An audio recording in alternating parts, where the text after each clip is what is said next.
So a second small town in Alberta just voted to ban rainbow crosswalks and pride flags on town property. But how come all of these prairie towns are suddenly deciding to hold public votes that make laws determining if pride flags can be flown? Like, can they just do that? In fact, they can. This is Barrhead, Alberta, and this week residents there voted in a plebiscite in favor of a so-called neutrality bylaw that would ban decorative and non-governmental crosswalks and flags from public property, aka no pride flags, no rainbow crosswalks.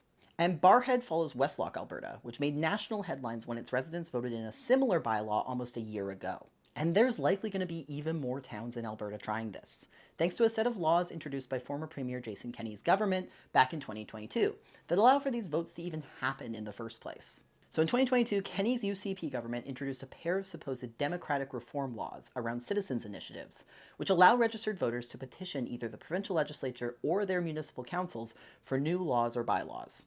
Both the Westlock and Barrhead votes started with a resident, or in the case of Barrhead, a group called Barrhead Neutrality, circulating a petition to town council to ban decorative crosswalks and flags. Under Kenney's policies, once that petition gets enough votes, 10% of the town's population, each town council is required to draft a bylaw and either go through the legislative process with it by a certain date or put it to a town vote. And that's what happened in both Westlock and Barrhead. Westlock's mayor and council were super opposed to the bylaw, arguing that it would make their town less inclusive and send a bad signal to the LGBTQ2S+ community. So they put it to a town vote, and it narrowly passed by just 24 votes.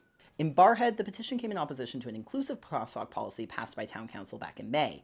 That got enough signatures to be considered, and like in Westlock, the council decided to let the people decide, and the plebiscite ultimately passed this week. And don't think that this is the end of the crosswalk discourse in Alberta. Other towns are likely to follow suit. Shortly after the Westlock vote earlier this year, the town of Drumheller received a request to move in a similar direction, though pushback in the community was immediate and no crosswalk or flag ban was ultimately put in place.